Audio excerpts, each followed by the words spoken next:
Lesson 1 deals with quantification of fuel composition.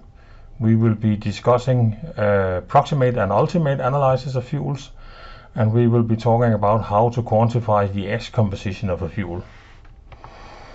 So what is a solid fuel? A solid fuel refers to various forms of solid material that can be thermally converted to release energy, thereby providing heat and electricity.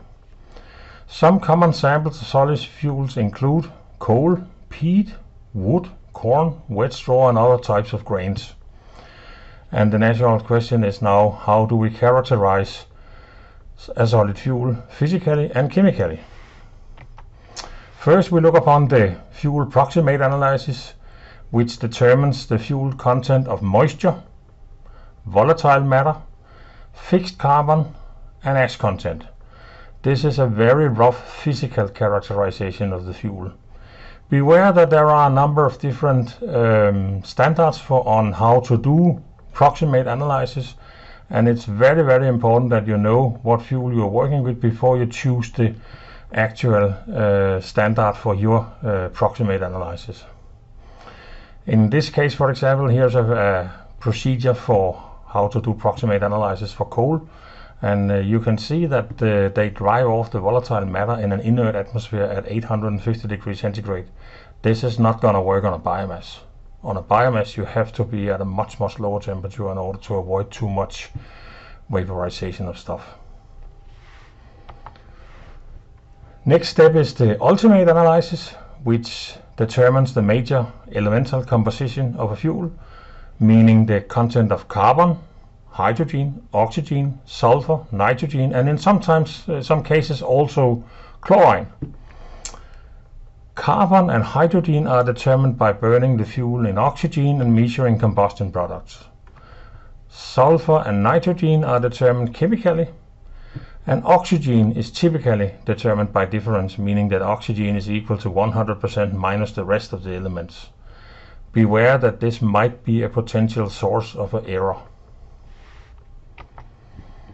How do we provide such analysis? Well, the ultimate analysis is always shown on a dry and ash-free base. That's an easy one. The approximate analysis is the more tricky. That may be shown either on a dry and ash-free base, in which case moisture and ash is not included. It may also be a dry base, in which case water is not included.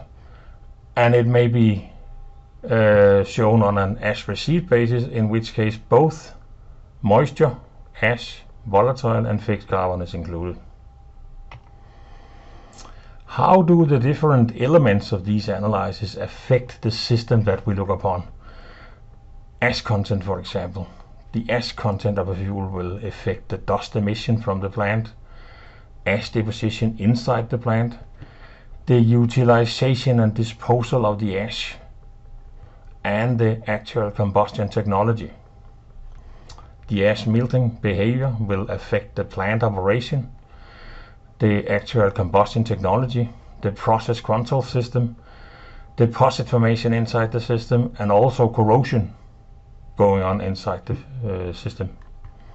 Chlorine and sulfur will affect the HCl and SOx emissions as well as corrosion. Potassium and sodium will affect the corrosion. It may lower the ash melting temperature, and it will for sure also be an active part in the aerosol formation. It may also affect ash utilization. Magnesium, calcium, and phosphorus, these elements may increase the ash melting temperature of the ash and will for sure affect the ash utilization, especially in respect to nutrition. Heavy metals, which are present in some fuels, will affect the emission from the fuel. They will affect the ash utilization, the formation of aerosols, and by the way also corrosion, especially zinc and lead are very active in that aspect. How do we quantify the ash composition of a solid fuel? Typically, the ash is composed of 7 major elements: aluminum, calcium, iron, potassium, magnesium, sodium, and silicon. Usually these elements are shown in a chemical composition on an oxide base. But beware that this is an artifact. The reason for showing this on an oxide base is that if you sum these oxides, you get a number very close to 100. In real life, the gas-forming elements may be present in many other chemical forms than oxides. It could be sulfates, it could be chlorides, it could be carbonates, silicates, or probably even organically associated. Thanks for the attention.